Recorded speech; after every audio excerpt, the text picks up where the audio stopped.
from a group called GSD, or Getting Security Done. They're from all over the industry, not necessarily all access control. In fact, I'm not sure anybody comes from access control in this conversation, which is great because we're trying to make access control more attainable, more usable for the wider group of society. And so I think this group is perfect for this. So if you could introduce yourself, and we'll start with Kelsey. Hey everybody, my name is Kelsey Carnell. I am a YP, or I guess you consider myself a YP in the industry. I've been in the security industry for 5 years. I echo what Robert says. I definitely am not an access control expert, but I feel that it really affects everybody, right? You walk into, whether it's a college campus or a high school, when you went to school, your company now, everybody's really affected by it. So I thought this was an interesting conversation for sure. And I'm excited to dive in. Should I popcorn it to Jason? Off to Jason. Hey everybody, Jason Sikora. I'm with Allied Universal Security Services. I've been in the guard services industry for about 14 years now. Started off as a guard way back when working at a grocery store checking receipts. So that's all the access control that I really have experience with, which as you can see is not a lot, but certainly have come across it in my career, and definitely looking forward to the conversation either way. Jon. Hey everyone, Jon Harris here. I've been in the industry for, I don't know, about 15 years. I currently work at a global consulting company as the Director of Enterprise Solutions. Big fancy title. That means I work with a lot of people to help them solve their problems and get it done faster than they think they can.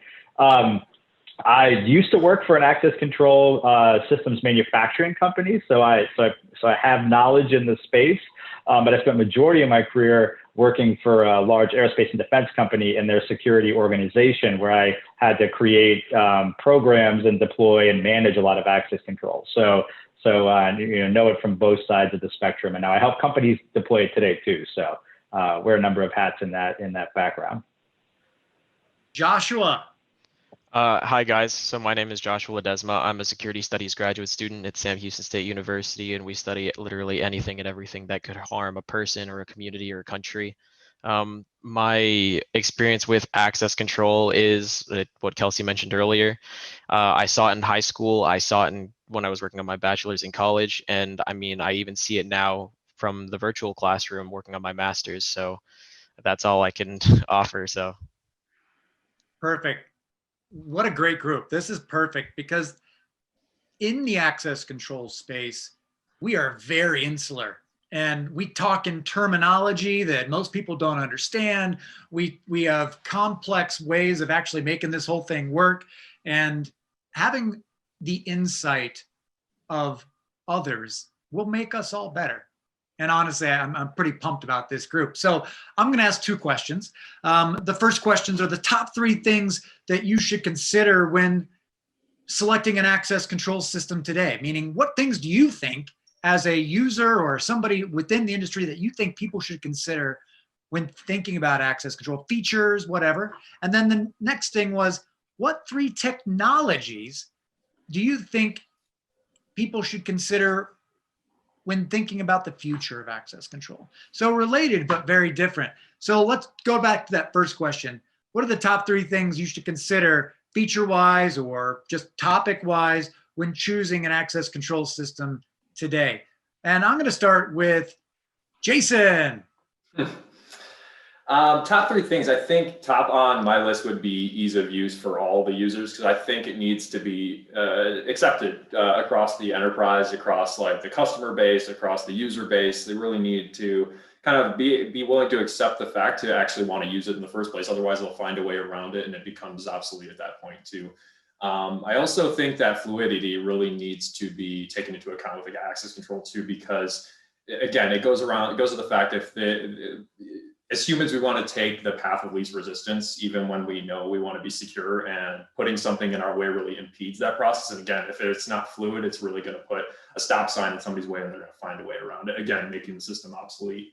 I would also say that you also want to take into consideration like future-proofing the system in itself. Don't kind of pigeonhole yourself into really just having the same solution forever, because technology, COVID era is a perfect example that technology changes quicker than I think anybody really imagined, and it's going to continue to accelerate over and over and over again. So making sure that you set yourself up for success in the future is super important from my standpoint. Thank you. Kelsey, what's your take? Yeah, Jason, I think that was awesome. I agree that ease of use should definitely be, if not number one, on the top 5, because it comes to, I work for a security manufacturer, right? We make products and technologies and analytics and things. And I think that it's really important, because if you get these nuisance alarms or these defective access control products per se, or technologies, then people start to ignore things. So Jason, to your point, the path of least resistance, I think it's really important for the ease of use, which leads me to mobile and remote access, kind of. That comes to mind because, especially during, I don't want to steal the second question, but especially during COVID times, I think that adapting the technology to those things is really important for reporting and mobile integration. And I would say probably the third, I guess you can sort of clump it together, is multi-site architecture, because if you have multiple sites, or if you're a security manager for multiple sites, if you are an employee that works at multiple locations, that's something I think that should be considered as well. So I would say among those, that's kind of the top 3, but ease of use, reporting, and multi-site. That's perfect. How about Joshua? All right, so my top 3, in really no particular order, would be just a level of resilience. When I went to school down in the Houston area, we were hit by hurricanes almost every year, and rain or a power outage would prevent access to your dorm or your apartment. And when Hurricane Laura is coming through, you want to be inside, you don't want to be stuck outside. The second thing is what Kelsey touched with, that future proof. It takes a really long time for college students to get, reacquainted or adjust to that different environment, and just changing access control systems year after year. They're not going to remember which procedures to do, what goes with what. And lastly, it's I'd say maybe streamlining access to services, as not only is access control used to access buildings, but it's used, at least with colleges, to access your meal plan. It's used to access your ability to use different services like a rock wall or a swimming pool or a gym. So yeah, in no particular order, those are my 3. Thank you. And batting cleanup, no pressure on you, John, but batting cleanup in baseball means the Grand Slam hitters coming up. What do you got, John? So number 1 for me is company culture. Is the system going to be compatible with when you go and you buy access control system, it's got all these rich features. Can you really use all of them in your organization? So you want to have all these integrations and all these capabilities, but is your organization ready for that? Are they capable of really deploying all that rich feature set that you're going to pay for? And do you have a company culture that is going to lock doors and shut things down? Or are you going to buy this thing and then only have 3 readers in your whole organization? So is it really valuable to have this huge, thick, expensive access control system when you're controlling a handful of doors? So looking at that, and staying with the organization, looking at what are you going to integrate it with? So do you have other enterprise systems like an ERP system or IT systems, or identity management? So you're using your Active Directory or Workday or something else that generates and creates visitor management. Like, what other things are you either today or at some point in the future? So it kind of gets back to that future proofing. What are you going to pull into that ecosystem and connect it with? And ask those questions up front. Even if you're not going to do it on day 1, you want to have that available for you in the future. And then interoperability. And this is a fancy buzzword we hear in security industry all the time, but I don't want a closed system that can only play with itself. It's got to have the ability to make friends and integrate with video systems, intrusion systems, different types of hardware and software. and really create more of a platform of security management versus having to manage a bunch of different things. So to take that a little bit further, focus on the operator's perspective. So the security officer or the receptionist or whoever is going to be living in this thing day in and day out, what is it going to do for them? Where's the value and how hard is it? So not just ease of use for the end user who's going to use that badge or use that credential, but who the operator. How tough is it for me to run a report? There's certain systems that I've used that I wanted to get rid of just because of how hard it was to run a simple report to tell me the last 10 places someone has been. So things like that can sway a buying decision. And it's really those frontline users who I think should have the biggest voice versus the security directors and CSOs who choose the fancy thing because it's got a dashboard that tells you this, that, and the other. I would say you hit it out of the park. That was great, John. Thank you very much. Next question. What are the top 3 technologies, in your professional opinion, you think you need to consider for thinking about access control for the future? So Joshua, let's start with you. All right, so 3 technologies, again, in no real particular order. Just being able to leverage all the different technology we have, having those options on what can we decide to open a door or something like that. Like our cell phones, you can have facial recognition, you can have the fingerprint scan, you can have the pattern passcode on Android, or you can have a numerical code like on an iPhone. Having those different options allows people like myself or who were in my situation back in college, if you forget your ID card, well, that's your life, but at least I'm able to get back into my room. And I don't have to pay $20, $25 for a plastic card that I would have either lost or got misplaced or would eventually be returned. Secondly, I'd say maybe potentially kind of I saw it at actually the Axis Communications Experience Center. The supervisor there was showing me around, and I had, guess, piggybacked off of his access into like their server room or their testing room, and an alarm just went off. I jumped into a panic, was looking around like, what did I just do? I mean, we see that pretty often in parking lots. We see that in dorms, hotels, apartments, where you have that first wall to access control, whether that's a doorman or a card scan or whatever. But if you're able to access it and someone kind of just slides in behind you, the organization may not know that there's someone who is actually unauthorized in their facility. And thirdly, it goes back to what I'd said earlier about kind of streamlining services, having different options available.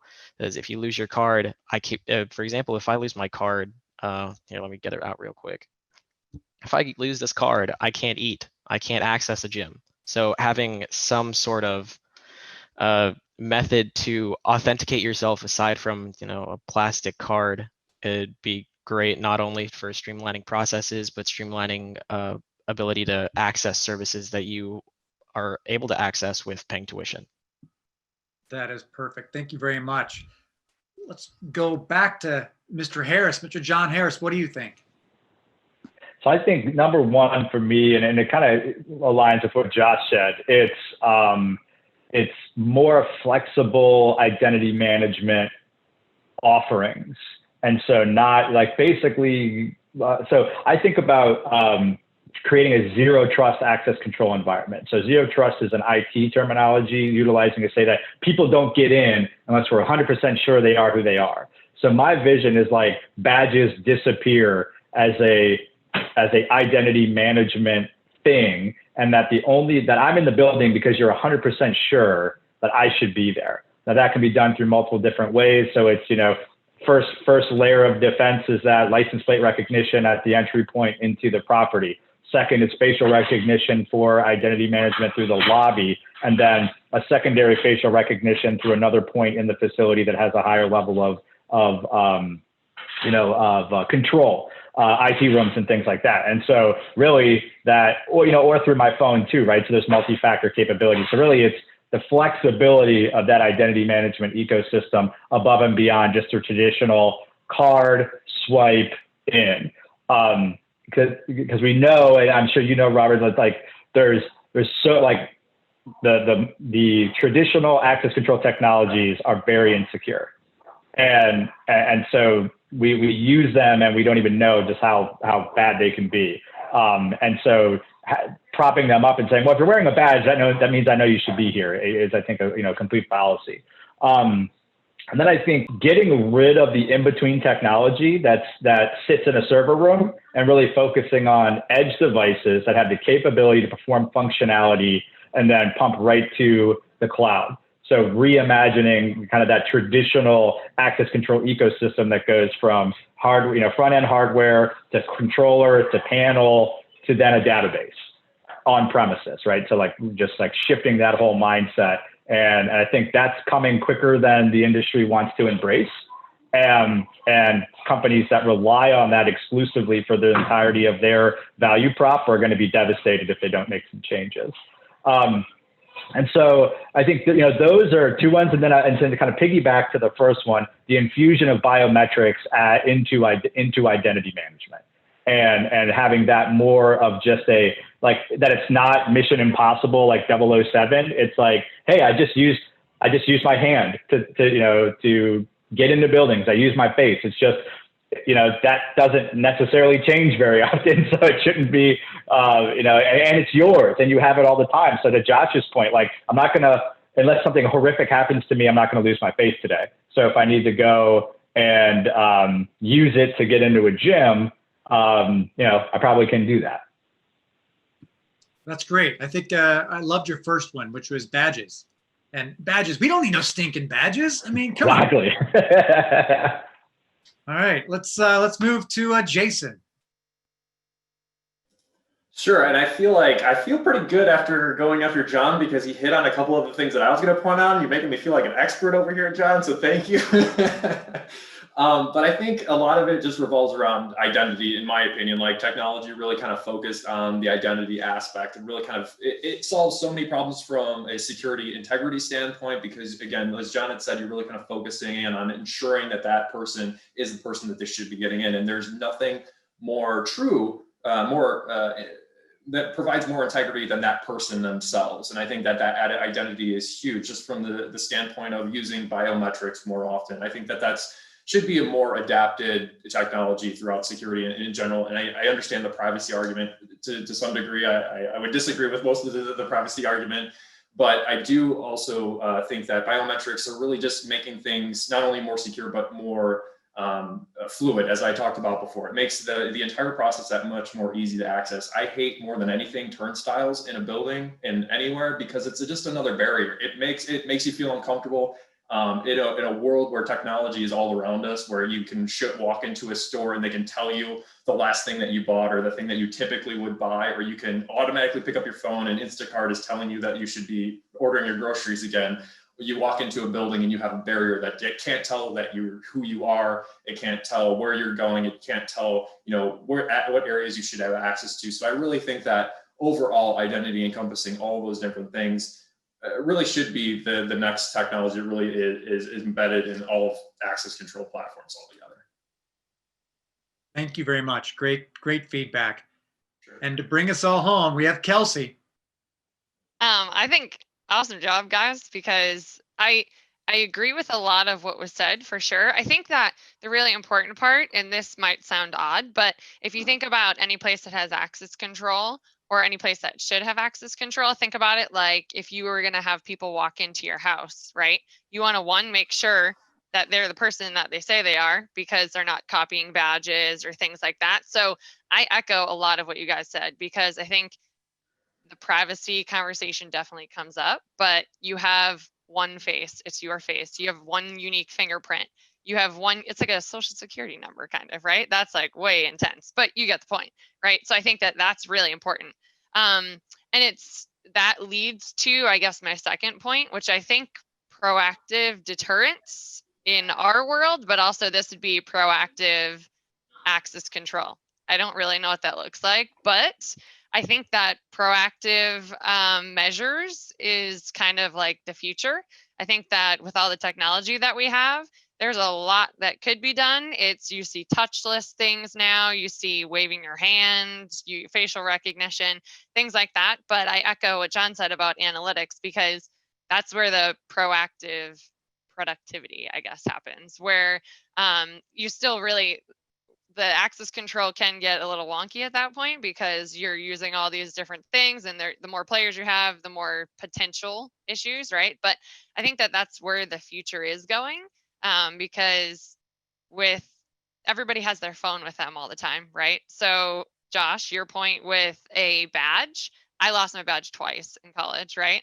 And then you have to pay for it, but also, who has my badge that I just lost? You can shut it off, but that's kind of like a violation of privacy in itself, right? Because I don't know who has it. I don't know if maybe they got in somewhere they shouldn't have when it wasn't turned on, or when it was turned on, things like that. So the short of the long, I guess I would say proactivity, mobile, touchless, things that are unique identifiers to you, to just reassure that you are the person. And to Jason's point, if you don't have those turnstiles, it's more a welcoming atmosphere too. You get, I don't know, I agree. You get sort of like a, what? When there's a turnstile, like there's an automatic barrier to entry where there couldn't be if there was some technology used, kind of thing. Perfect. Well, thank you all. This was all amazing feedback. I think it provides great insight for those of us that have been in the access control industry for a long time. And I think will help the developers of the technology continuing to move forward. Maybe they've already got a number of these features. Maybe they already have insights like this. I don't think they're listening in many cases. And I think we have to continue to push this message. So thank you very much for joining me today.